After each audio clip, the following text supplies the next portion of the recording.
just days after Devin Haney put up a dominating performance against Regis Prograis, and basically both him and his father called out Tank Davis for a fight. They've responded directly on Twitter to each other. Tank and Devin have gone back and forth this past night, in which both of them seem like they want to fight. We know that Haney versus Davis would be one of, if not the biggest fights in 2024. And maybe we're one step closer? I'm not sure. These tweets make it seem like we are. Quick little background. After Haney beat Prograis in dominating fashion at 140, a lot of people began switching up on Tank. And they went at Tank for not having fought anyone, and a lot of other things, including just the main point being Tank hasn't fought anyone. Boxing fans are fluid. When Tank beat Ryan, they said no one could beat Tank. So right now it's Devin's turn as he put on a great performance, and people think that Devin is the man. Boxing fans have a little bit of recency bias, and I like Devin. I think he put on a masterful performance, but you gotta remember, after Loma, they said he would lose to both Shakur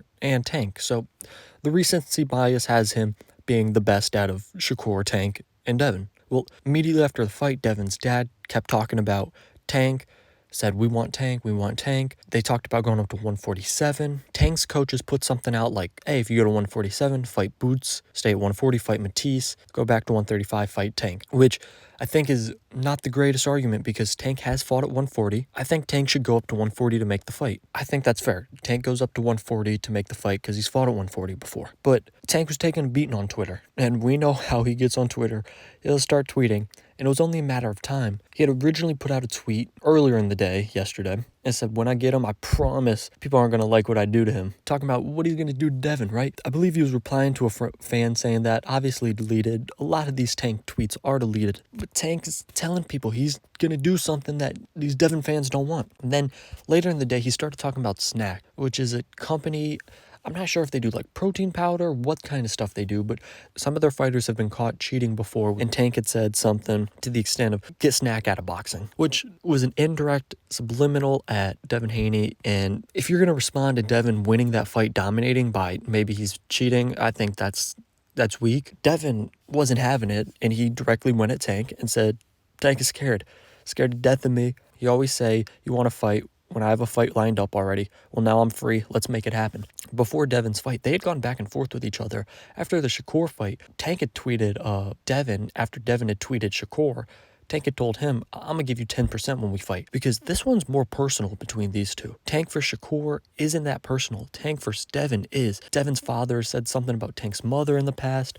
They've gone back and forth, and it just seems like this buildup is just hitting its peak. Devin also said stuff like, hey, Mario Barrios was working with Snack, what's wrong now? And then expanded on going to 140.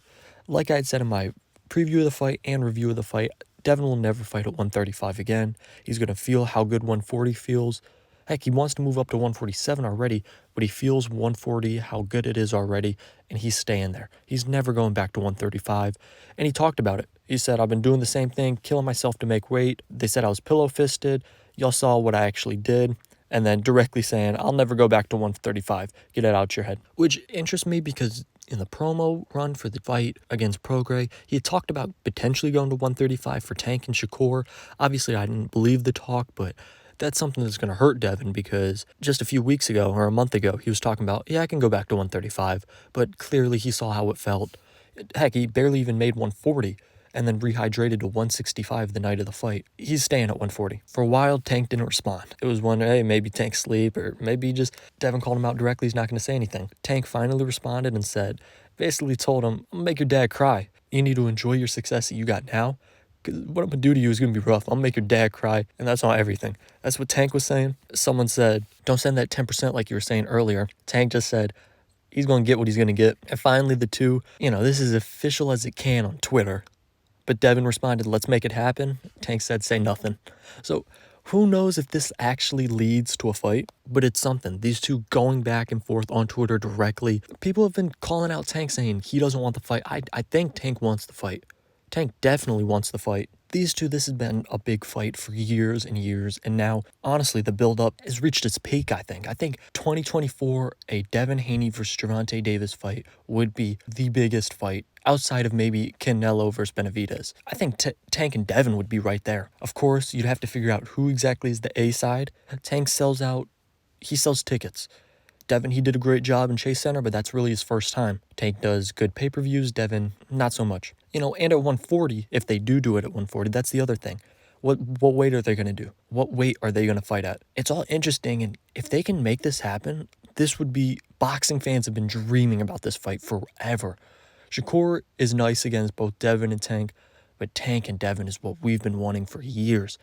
And it feels like maybe with these tweets, the bad blood is just going to make that fight one step closer. Again, Devin's a free agent, so maybe he signs with PBC and he gets this Tank deal. Who knows, but I'm glad Gervonta Davis finally said something. He was quiet. I was critical of him being quiet, but finally he directly responded to Devin Haney. And maybe we get this fight. Tank versus Haney will be one of the biggest, if not the biggest, in 2024. Before you go, make sure you subscribe to Never Drop Podcast. All your boxing news, I got you. Hit that subscribe, hit the like. Who do you comment?